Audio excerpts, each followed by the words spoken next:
All right, everybody, we're back. Okay, shall we resume? Yeah. Okay, so we'll try it in this PPT to demonstrate how formal and dynamic equivalents work in translation, and also to examine their benefits and limitations, and analyze some texts, a Chinese poem translated in English, several versions of this poem, and also to show the reader's response and how to analyze it. And the methodology will be analytical and comparative method. This is the poem, Jing Yise. Of course, it's a very famous poem. You all know it by heart. This is the poem we are going to discuss and try to analyze today. Okay, I'm trying to hide my camera. It's taking, okay, this is better for me. All right, this is the poem. And actually, if we try to analyze it according to the four patterns I just introduced to you earlier, then we find that it belongs to the fourth tone pattern. And if I ask you which rhyme in the poem is this poem ping rhyme or zi rhyme? You want to know, you have to look at the second and the fourth lines. So this pattern is ping rhyme pattern, okay? However, Levi made some changes in version. He made a few inversions in the poem at his will, without following a certain rule or anything, but he changed the third zi into ping. Okay, and so he changed also the fourth ping into zi, and the second and the third from zi ping into ping zi, and there is no certain obligations on him to make any changes, but we can see that he just changed the tones based on the meaning and the words he wants to use and to create the certain rhythm he wants to. So the final outcome is ping, ping, ping, zi, ping, ping, zi, zi, zi, ping, zi, ping, zi, ping, zi, ping, ping, ping, zi, ping. And here is the poem. 床前明月光，疑是地上霜。举头望明月，低头思故乡。You notice that I have divided the lines, each line, into groups. These groups are called 音组, 声音的音, 音组, and 组 meaning group. So sound group, you may call it sound group. But this 音组 in English meaning the foot, F-O-O-T. In Chinese, 音部. In Chinese, 音部. Bu here is the foot. So also in Chinese, you may call this hiatus or pause tun. Tun meaning, in English, you may call it caesura or caesura, C-A-E-S-U-R-A. You may pronounce it caesura or caesura, meaning hiatus, meaning pause. So there is a pause after a certain amount of, or a certain number of feet, based on the rhythmic and the grammar structure. We pause when we read poetry. We pause according to the meaning, according to the rhythm, according to the grammatical structure of the sentence. Okay. So here, when I scan this poem, scan here, scan, S-C-A-N, SCAN, meaning to study or to analyze the poem rhythmically, metrically. This is called scansion, or you scan the poem when you analyze the meter of the poem. So I would divide these lines or scan the lines this way, because in the Tang dynasty, the Wu Yanshi, the 5-character or 5 pentasyllabic poetry is divided 2-2-1, 2-2-1. Okay. Of course, some people may divide when they read this Wu Yanshi, they may divide it into 2 and 3 or 3 and 2. Okay, but it's up to you. It's up to you. But usually it's 2-2-1. And here I divided, this is my own scansion of the poem. I divided it into dissyllabic structure, dissyllabic units. So Chuang Tian, again, according to the grammar, according to the meaning, according to the rhythm.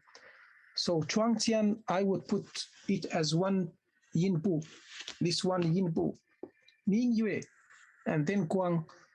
You may put, somebody might say, oh, I want to Ming Yue Guang together. So it's 2 and 3. Okay, it's up to you.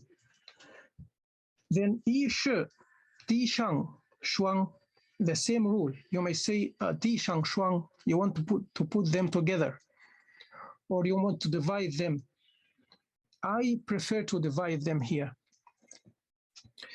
Ji Tou Wang Ming Yue, Di Tou Si Gu Xiang. We find, or we notice here, there is also a change if we read it this way.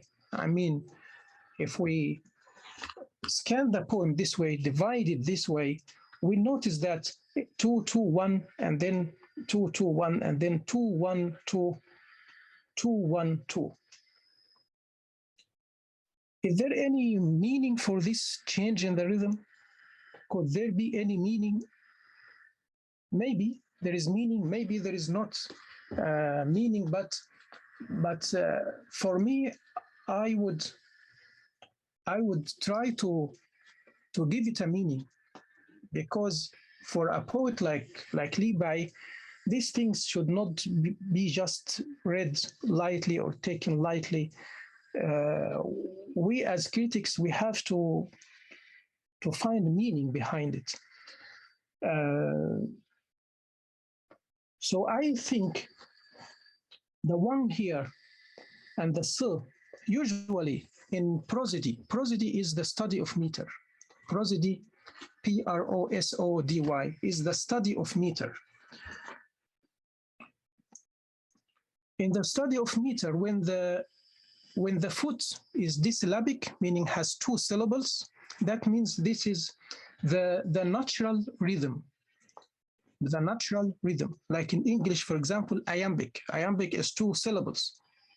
Tatam, so it goes tatam, tatam, tatam, and it's known that iambic is the rhythm of the natural speech in English, and it was so also in the ancient Greek poetry.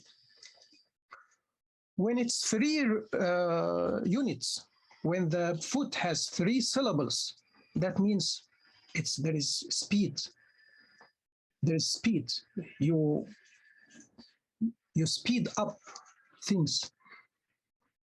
Like in English, it's called the foot called anapist and dactyl, like ta-ta-tum.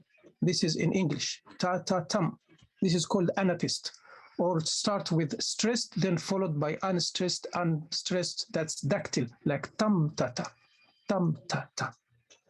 If you follow this rhythm, you will notice, even if you haven't studied English prosody and meter, you will notice that there is a difference between tatam, tatam, tatam, tatam, which is the natural rhythm of speech, and tatatam, tatatam, tatatam. This is much faster, or tam, tata, tam, tata. This is when the foot has 3 syllables. If the foot has 1 syllable, then there is tension. Tension. you don't feel comfortable. There is, the air is electrified. There is tension in the, you don't know whether you should read it naturally or you speed it up. There is tension here. And here I see that wang and si, there is tension in the rhythm. Why there is tension? Because he is longing to go back to his family and to go back to his hometown. And he himself, his feelings is in turmoil. He's not in his natural state. In the first and the second line, he was in his natural state. He just looked at the floor and he saw the frost and he thought it seems like frost, but actually it's the moonlight. Everything is just in the natural, he's in natural being, natural condition. But once he remembered his family and he started to long for their family, for his family to go back, then there is tension here. That's why we can see and can feel the rhythm has changed from chuang tian min yue guang, yi she di shang shuang, ji tou, then wang, ji tou wang min yue, di tou si gu xiang. Wang and si, they stand alone as verbs. They stand alone. They are different. The rhythm is different from the first and the second line. Let's have some different versions of how different translators translated this poem, because this poem translated maybe hundreds of times, right? And everyone used his own technique and his own way of translating it. Some of them tried to use the dynamic equivalence, some tried to use formal, and some tried to use both formal and dynamic. Okay, like this poem here by Obata, Shigeyoshi Obata. He was almost the first to translate it in 1923. He translated a lot of Chinese poetry, especially poetry by Li Bai. So we can see that there's something different here. Is kan. There is two versions of the poem. Chuang Tian Ning Yue Guang. Another version is Kan Yue Guang. And here Chito Wang Shan Yue, not Chito Wang Min Yue. Okay, so this is in the book he translated. This is the poem he translated. So if we try to analyze, his translation and try to see if it's formal or dynamic, I saw the moonlight before my couch. So here that is the translation of Kan, and wondered if it were not the frost on the ground. I raised my head and looked out on the mountain moon, Shan Yue. I bowed my head and thought of my far off home. So of course in the Chinese poem, it has this parallel, Jitou and Ditou, in meanings, of course, Ju and Di. This is antithesis, the opposite meanings, but the lines, they have parallelism. Jitou and Ditou, this is parallelism. So in English also, Obata tried to keep this parallelism. I raised my head, I bowed my head. This parallelism, he tried to keep it.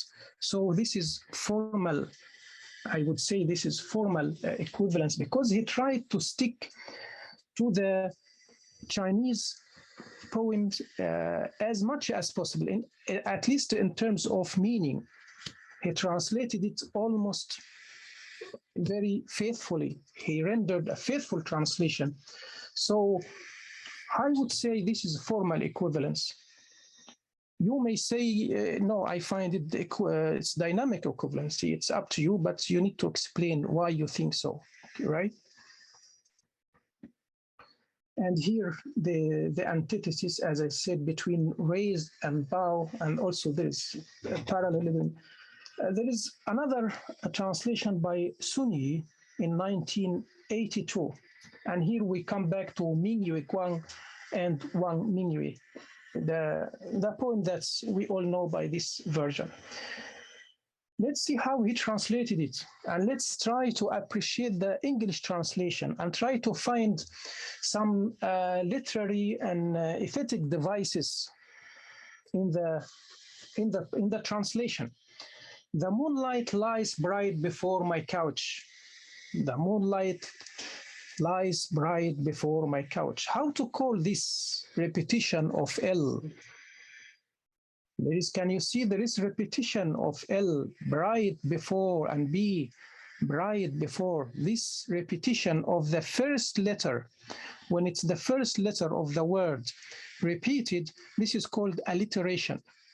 This is called alliteration, okay? So I raise my head and gaze. Look at raise and gaze.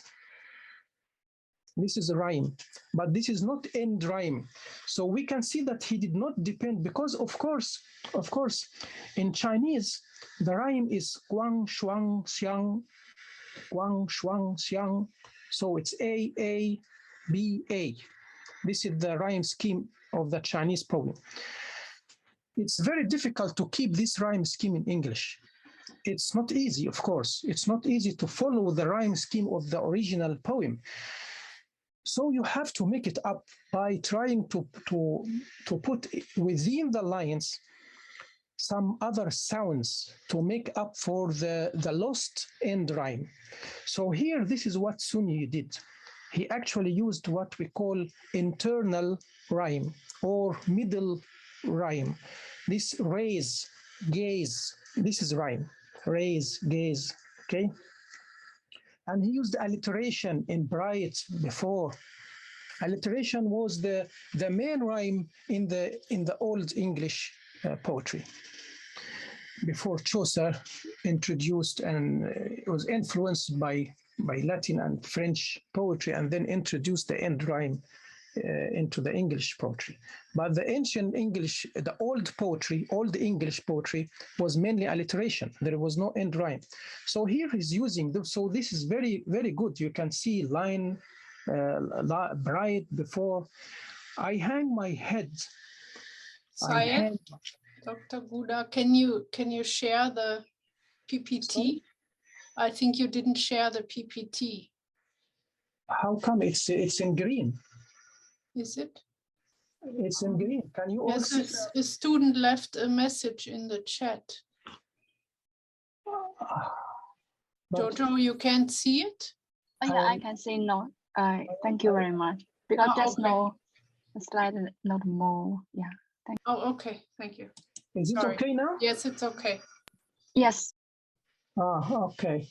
I don't know. Okay, let me show you the few previous ones. This is the poem. Okay. This is the.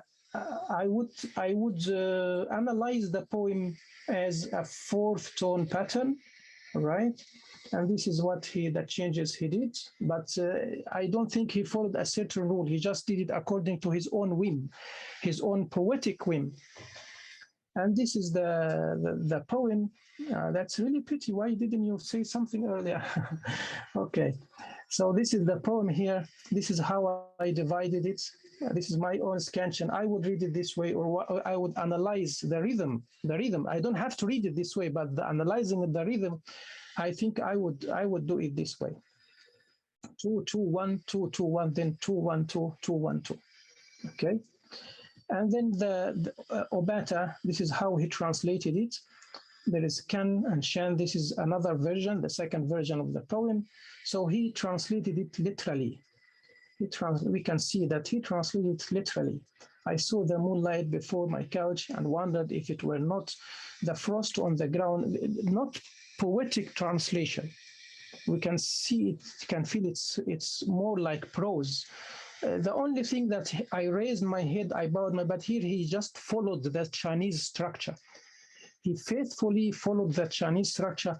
That's why I would say this is formal equivalence, because he tried to keep the original text and the original meaning. The source text was his focus. Sunyi did something different. Sunyi did something different here. As I said, he tried, even though he didn't use end rhyme, but he used other types of musical devices and poetic devices, like light, the repetition of the L, the repetition of the B. This is alliteration, the internal rhyme, raise, gaze, hang my head, I hang my head, the H again, the repetition of hang, head. Again, this is alliteration. All this creates musicality, okay? Thinking of my native land. Couch, ground, moon, land. There is no end rhyme, but he did his best to include some musicality within the lines. Not bad, not bad. So I would say this is a syllabic rhythm. He used syllabic rhythm. Of course, in the English rhythm, there is syllabic rhythm, there is accentual rhythm, rhythm that you follow the meter, like follow the feet, like iambic or anapistic, or there is accents, falling accents to punctuate the rhythm of the line. And so I would say he also used formal equivalence, because he also rendered a faithful translation. This is a very faithful translation, as faithful as he could do. Okay, let's move to another version. This one is translated by Cooper, Arthur Cooper, American translator. So the Chinese poem has 4 lines. Let's count the English. 8 lines. 1, 2, 3, 4, 5, 6. Let me show it to you one by one. So he translated the first 2 lines into 4, and the second 2 lines into another 4. He thought that this would be better for his English reader. But again, he tried to include some musicality, like again, before my bed, B, alliteration, right? And again, bright. Before my bed, there is bright moonlight, 3 B's. This is alliteration. So that it seems this sound, this S sound, so that it seems, again, alliteration, like frost on the ground. Lifting my head, I watch the bright moon. Lowering my head, I dream that I'm home. Again, lifting and lowering. The original poem is antithetical, G, D. So the translator here, we can't give the translator too much credit, because the original is like this. But the credit we can give to the translator is that he used the lift and lower. Lifting, lowering, using L, both of them starts with L, another alliteration. So lifting my head, lowering my head, perfect rhythm in English. And then I watch, I dream, perfect parallelism. So it's matching the rhythm in the Chinese, in the original Chinese text. But that was his choice to divide it into 2 stanzas. Each couplet, of course, Chinese, it's 2 couplets. In English, 2 stanzas. So this is a syllabic rhythm. So if we count the syllables before my bed, four rhythm, there is bright moonlight 5 syllables. 4, 5, 4, 5 in the first, and then 4, 5, 5, 5 in the second stanza. So we can see that this is syllabic rhythm. This is called syllabic rhythm because the number of the syllables are almost same, very close. You can also write it this way. Before my bed, there is bright moonlight, so that it seems like frost on the ground. Lifting my head, I watch the bright moon. Lowering my head, I dream that I'm home. You can also write it this way, but he preferred, I have his book, he preferred to translate it in 2 stanzas. Rawi Ali, he translated it such: over my bed, the moonlight streams. Over my bed, the moonlight streams, making it seem like the frost-covered earth. You can see earth, he put earth here in the second. This is called run-up line. When the line is cut and you need to continue reading in the second line, this is called run-up line. So making it seem like the frost-covered earth, and then you have to stop for a while. But why he did that? Because of the syllabics. Then when we see that, we should realize if the accents are not so clear, if it's not accentual, then we know that it's syllabic. That's why you see it's 8, 8, 7, 8, 6. And he rendered it in 5 lines, not 4. 5 lines. So this is dynamic. And also the previous line, dynamic, the previous one, this is dynamic equivalence. This is not formal equivalence. This is dynamic, because his main target is the English reader. His main focus is the target reader, not the source reader. Both of them. Over my bed, the moonlight streams, making it stream like. We can see also bed. Some of them translated as bed. Some of them translated as couch. Like Sunni translated it couch. Obata translated it couch. And there is a third meaning for the word chuan. There is a third meaning. Do you know, anybody knows the third meaning of, it could be bed, it could be couch, and it could be something else. None of them translated it as the third one. Though it could be. Actually, in the old time, in the backyards, each family used to have a well. And the well is actually circled with fence or small wall to protect children from falling into the well. So chuan here also could mean this well, W-E-L-L, where they can pull water, right? But all of them translated either bed or couch. That's fine. So he says, over my bed, the moonlight streams, making it seem like the frost-covered earth. Lifting my head, I see the brightness. And here you have to stop. So you can see he doesn't stop at the end of the line. No, he keeps reading. You have to keep reading until there is a comma, and then you stop. So don't be fooled by the line cut. The line cut doesn't represent how you should read it. So we know right away that this is syllabic rhythm. Syllabic, and if you count the syllables, it will be 8, 8, 7, 8, 6. Very similar. This is almost same. This is syllabic, and this is dynamic equivalence. Lifting my head, I see the brightness, then lowering it. See, he didn't repeat the head. Because in English, in Chinese, this repetition is so good, but in English, it may not sound that good. In English, when you say head at the beginning, then you don't need to say head again. You say it, you refer to your head as it, right? This is the natural way of writing in English.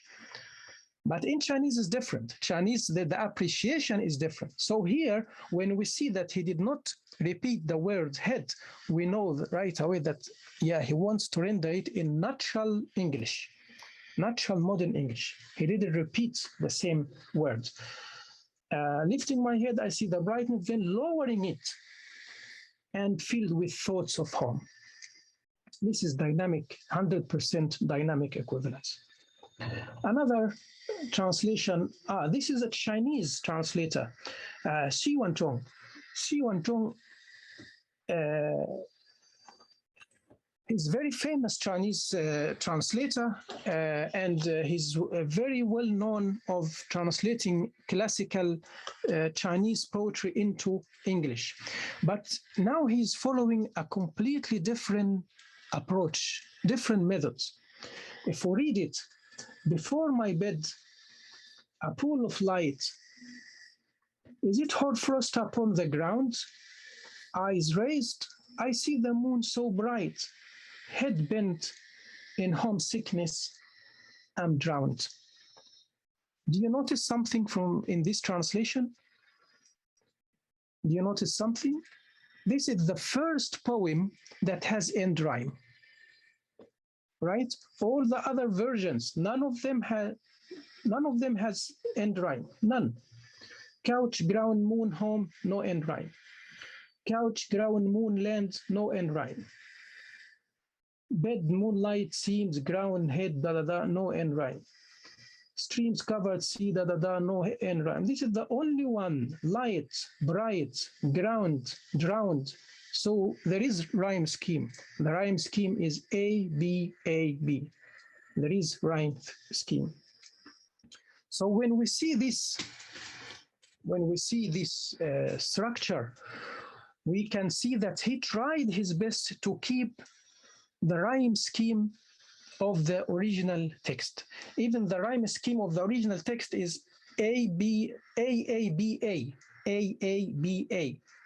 His rhyme scheme is A, B, A, B. Doesn't matter much, but the thing is that he tried to keep an end rhyme and he tried to keep a rhyme scheme. Not only that, while doing that, while rendering the poem in or following this formal equivalence, he also tried to achieve dynamic equivalence, but not in the way other Western translators did, not in their way. He tried to show off his mastery of English rhythm, English meter. So he tried, since the poem he translates is as a classical poem, classical meter, so he also tried to render it into classical meter in English. So this classical meter is before my bed, a pool of light. This is called tetrameter, iambic tetrameter in English. Why it's iambic tetrameter? Tetra in Greek meaning four. Tetra in Greek meaning four. Penta is 5. Hexa 6, hepta 7, octa 8, and so on, deca 10, and so on. So this is tetrameter, iambic tetrameter. Why it's iambic? As I said earlier, iambic is the adjective of the words or the name of the foot, which is iamb. Iamb is a 2-syllabic word, 2-syllabic foot. The first is unstressed, the first syllable is unstressed, the second syllable is stressed. So tatam. The second syllable should receive the stress, the accent. This is what we call accentual rhythm. Okay, so here he says like before. When you read before, do you put stress on the B or the 4? Of course, you put stress on the 4, right? You say before, not before. If you put stress on the first syllable, you will pronounce it as before, not English. So you have to pronounce it as before. Before, then it's iambic. Tatam, before, tatam. So you would read it in English rhythm, you would read it as before my bed, a pool of light, tatam, tatam, tatam, tatam, 4 feet. Is it hoarfrost upon the ground? And again, upon, you see, you put the stress on upon. And then the ground, that is unstressed. The ground is much heavier word, longer word, so the stress should be there. Eyes raised, not exactly iambic, but since we follow the iambic rhythm, then we can read it. Eyes raised. So this could be spondee actually. Spondee meaning a foot of two syllables, but both of them stressed. So tam tam, like this. Eyes raised. I see, and then he returns to the iambic. I see the moon so bright. Ta tam ta tam ta tam. Head bent. This is spondee.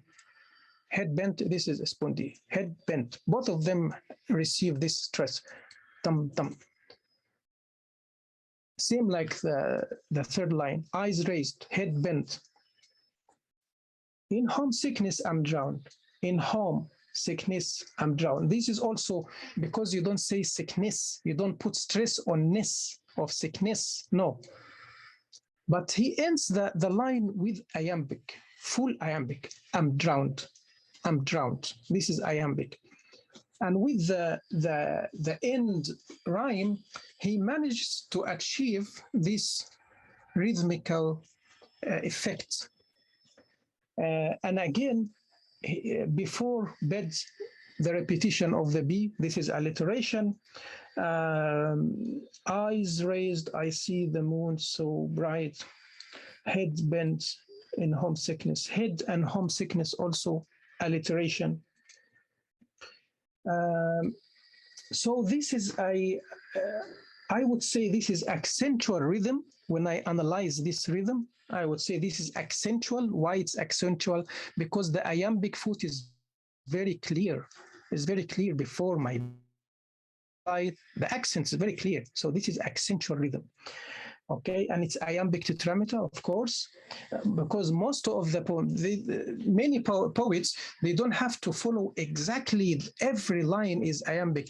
All of them, including all the great English and American poets, they do this, or they use this inversion, meaning they change from iambic to trochee, to anapist, to dactyl, to spondee. They change the rhythm according to the meaning. So he did that here. So it's not a defect. It's not an error. No, it's fine. It's fine. And the equivalence, he tried to achieve dynamic equivalence by rendering, at least in the form, he tried to achieve dynamic equivalence as far as the form is concerned. But how much he managed to do that is another thing.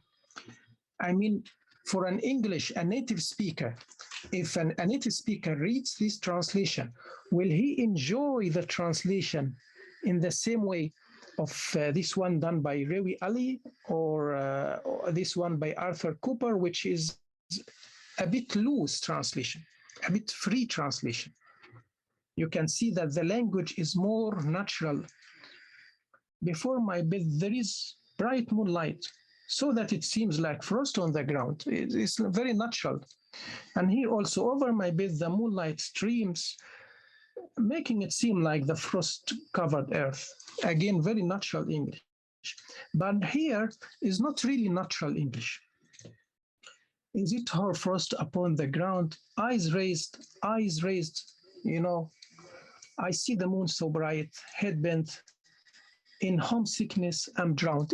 You can feel that he kept this drowned to use it as an end rhyme. So you can see right away that this is not natural English, not natural English. But as far as the rhythm is concerned, he did a great job. All right, he did a great job. And this is how I would scan it. Before my bed, a pool of light.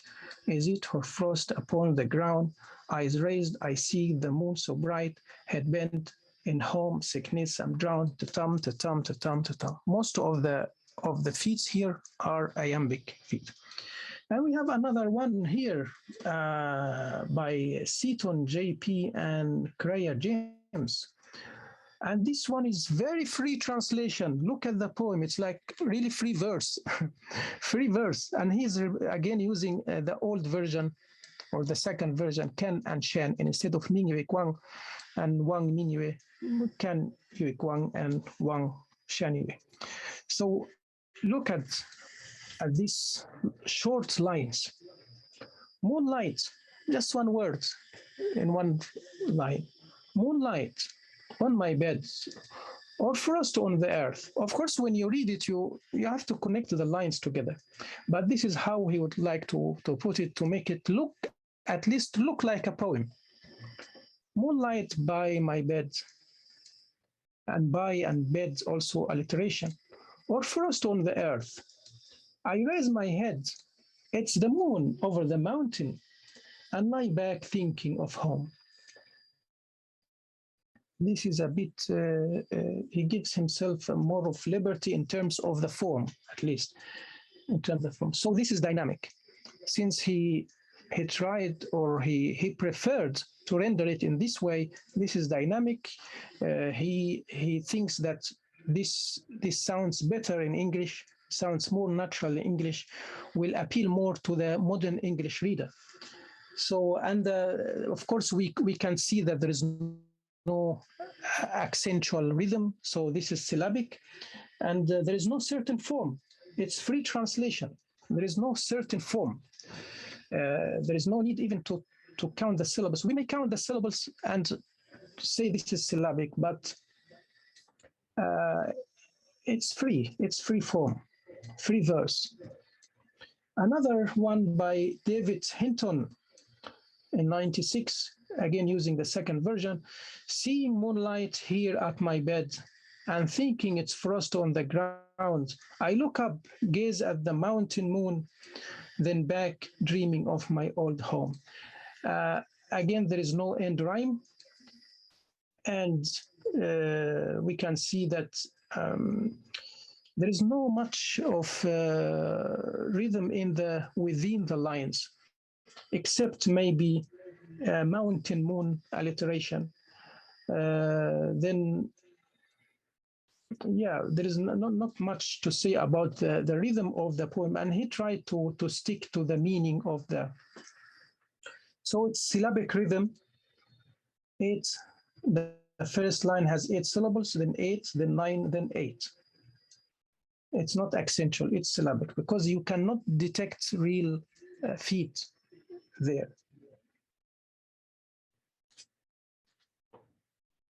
And it's dynamic equivalence, it's clear. So I want to say, or what I wanted to say, that a translator of poetry, of course, poetry is the most difficult translation, the most difficult type of translation. A translator of poetry can achieve a formal equivalence without sacrificing all the dynamic effect on the target reader, and achieve a dynamic equivalence without losing much of the message in the source text. Equivalence theory mainly depends on the reader's individualistic response in determining the effect achieved. It depends on you and how you will like it. Like the example I gave here, I said this translation by Xi Wantong, perfect in terms of rhythm, but in terms of language, is it perfect? Is it natural or not? It depends on the reader. Okay, these are the sources, and actually, if you want to read more about Chinese rhythm and about the ping and zi and the rhyme, and I can suggest to you some of the books that I personally use. This is like dictionary of the rhyme, Chinese rhyme. This is a dictionary of ping and zi. These books are very interesting and very good books that will really inform you a lot about classical Chinese poetry and the rhythm of classical Chinese poetry. And this one also is very interesting, very good one. So that's all for me today. Of course, I couldn't cover everything. It's almost impossible, but I hope it's useful and you have learned something. If you have any questions, I'm here. Yeah, thank you very much, Dr. Gouda. That was very good, especially your last slides encouraging us to really find solution and that they are there. You know, we just have to adapt and find different forms, even if we cannot use the same one, but it is possible to compensate for a lot of this. Yeah, thank you very much. And does anybody have any questions? Yes, this is Joseph. Can I ask a question for Dr. Gouda?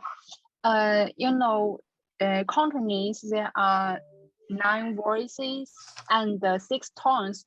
Is it better to read the poetries in Cantonese than Mandarin? Yeah, thank you. Sorry, I missed the question. What was the question? Can you repeat? Okay. I mean, in Cantonese, there are 9 voices and 6 tones. It's more voices and tones than Mandarin. Cantonese, so you mean Cantonese?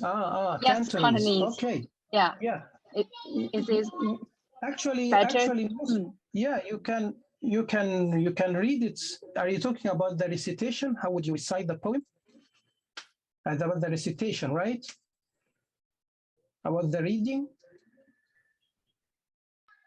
I mean, only for read the poetry, because there are more voices and tones than Mandarin in Cantonese.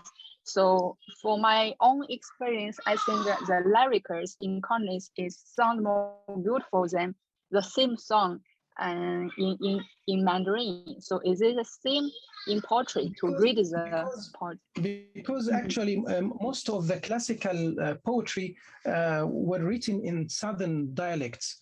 That's why it sounds more beautiful in Cantonese. But however, it's still in Mandarin, it's still the tone is still there. The tone, because as I said, the main 4 ancient tones, the ping, the shang, the chi, the ru, only the ru is missed, but still exists, missed in the modern Mandarin, but still exists in some southern. That's why you see the southern dialects has more, as you said, there in Cantonese there is 9, and some even say has 12 tone, but at least 9 tone in Cantonese. So as you can see, there are more tones in southern dialects than in Mandarin. So I can understand why it should sound more beautiful in Cantonese, but it's still in Mandarin. It's only that Ru Sheng is missing, but the other 3, the Ping Sheng, Yin Ping Sheng, Yang Ping Sheng, and the Shang Ping, the Shang Sheng, and the Qi Sheng, all of them, they almost the same tone, even if it changed throughout history, but the relationship between the tones also changed. So that's why we still read it in Mandarin and we still can hear the rhythm, like Guang, Shuang, Xiang. The rhythm is clear. I mean, the rhyme is so clear. Chuang Qian, Ming Yue Guang, Yi Shi Di Shang Shuang, Ji To Wang Ming Yue, Di To Si Gu Xiang. You can still hear the rhythm and you can still hear the rhyme fully. But maybe in other poems, yes, they sound better in southern accents, especially when they employ this Ru Sheng that's missed in the modern Mandarin Chinese. Okay, thank you much. Thank you. Hello, Professor. Hello. I have a question. One day I asked my professor that I said I really want to research on the little woman in my thesis. And he said to me that if you really want to do a textual analysis on Little Women, then you have to find all the versions that exist that have been published. I really have a difficulty here. Do you think it's possible for me to search all the versions of Little Women in Chinese in the world? Little Women, you said? Little Women, the novel? Yes. Little Women. Or any kind of text, because if you want to research on it, then you have to find all the exist version, the published versions. Of course, if you want to do a perfect job, you have to. If you want to do a perfect job, but sometimes we don't have the means to put our hands on every version. Sometimes we can't find the hard copy in the bookshop, or in the library, and sometimes there is no PDF. Sometimes we are helpless. But as much as you can, you must collect everything that's written about the novel you want to write about. If it's translated in different version, you must read the different versions and try to find out how they are different from each other and what scholars said about this novel and so on. So yes, I would advise you to try to get as much sources and texts and materials about that book as much as you can, if you have the means to do so.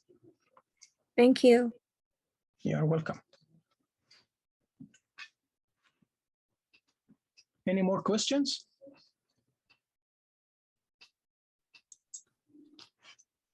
No, if not, then yes, excuse me. Winston, yeah. Yeah. I want to ask, do you think what Xu Yuanchong did in his translation was preserving the most important thing? Preserving in terms of Chinese poems. Well, you see, actually, I like his translation, and actually, even though you see modern English reader, they don't care much about this kind of formal and traditional rhythm. They don't care much, because even nowadays, English and American poets, when they write poetry, they don't write this way. When they write poetry, they write like this. They write like this. Just a minute, here. This is how they write modern poetry. So this is how they appreciate.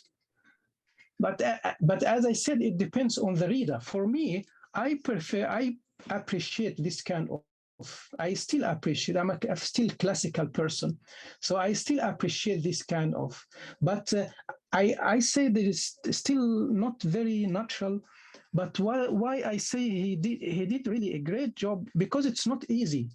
It's not easy. Try it yourself. Try it. Why the other Western translators prefer this to translate it this way? Because I am sure they cannot do it. They cannot do this translation. They cannot. They have to be either poets or really studied English prosody so well that they can they can render the same meaning, this meaning, into formal equivalence, into this. So he did his best to keep both the dynamic and formal equivalence. In terms of the form, he did a great job. In terms of the language, we have to understand that, number one, he's not native speaker, but still, as a non-native speaker, in my opinion, he did a great job. And as a non-native speaker, to come up with this translation that's perfectly rhymed, perfectly metrical, and also with this perfect rhythm, I think he did a great job. This is my opinion, even though most of Western readers will not like to read this kind of poetry, will not enjoy it. But maybe because they are not well familiar with English rhythm. They are not every native speaker is familiar with English meter. Of course not. No.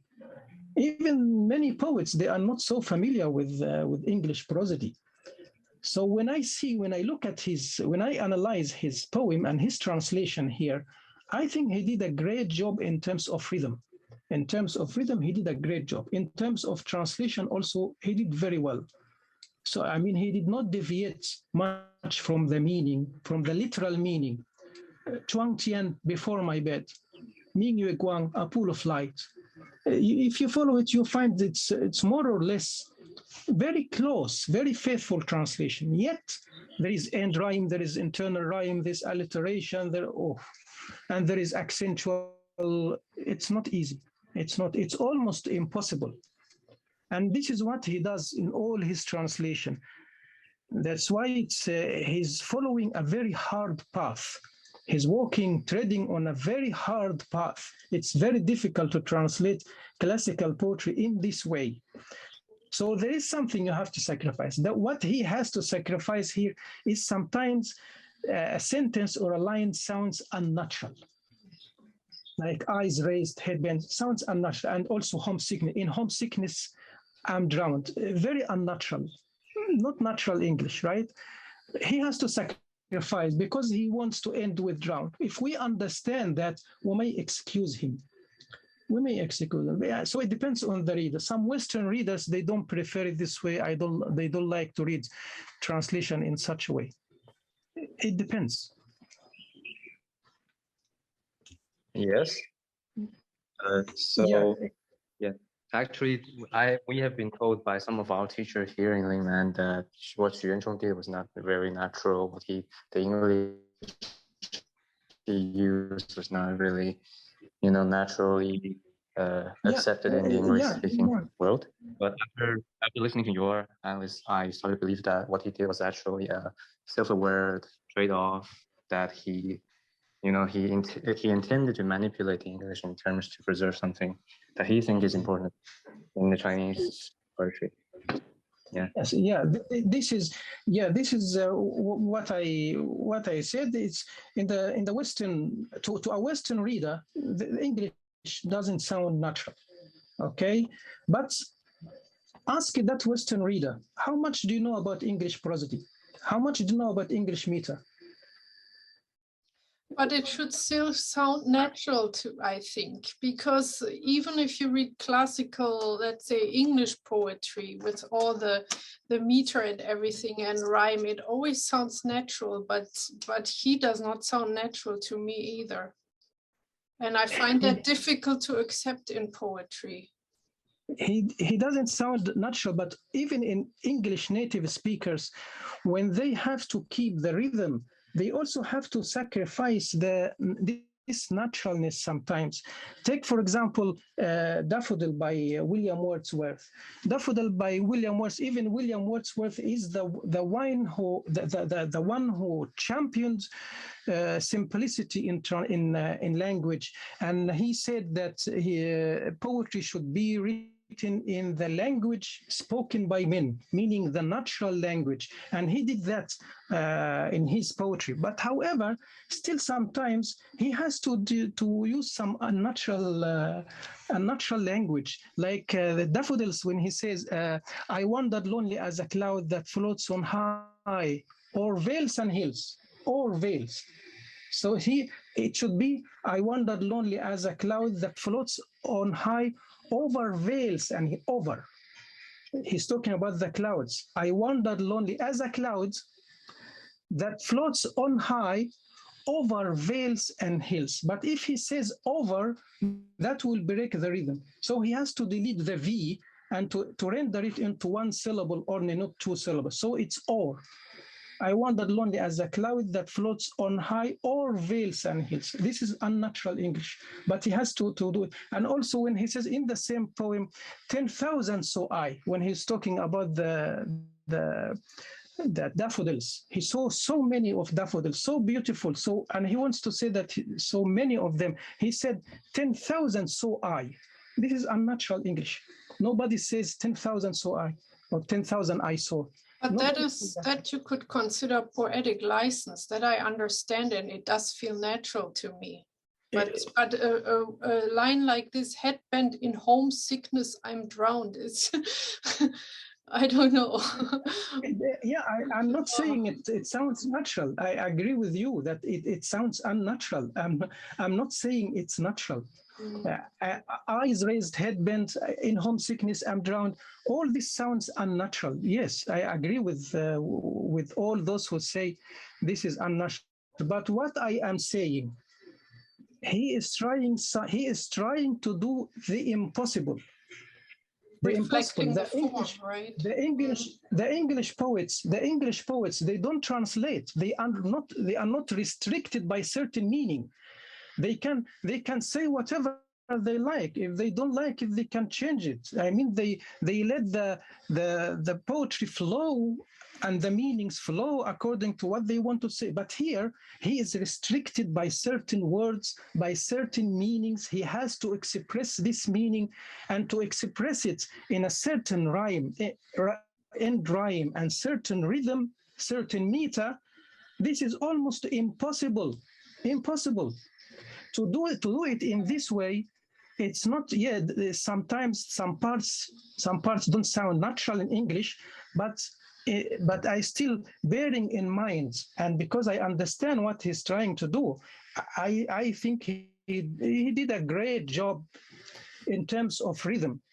And he had to sacrifice the language, the naturalness of the language.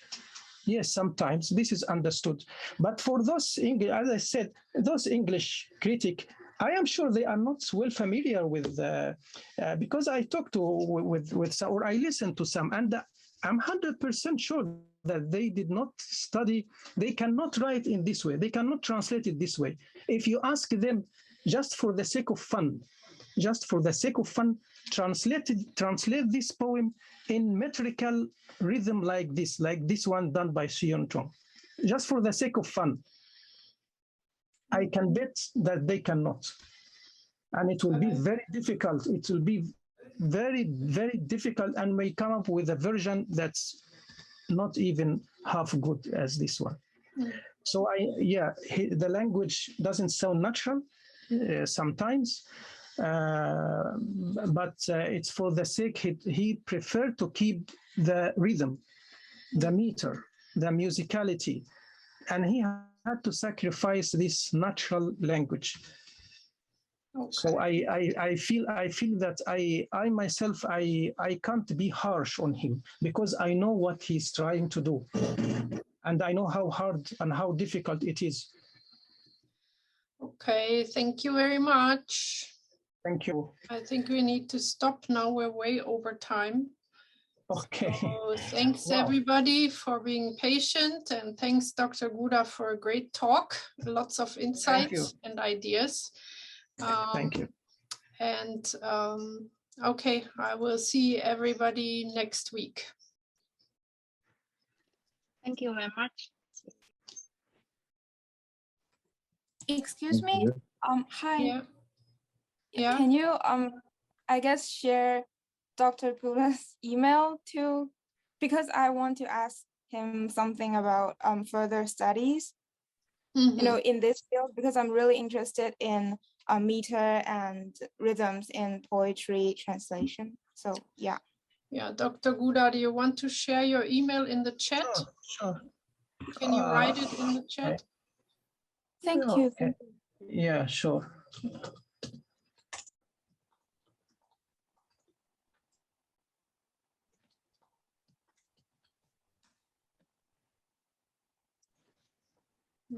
Thank you.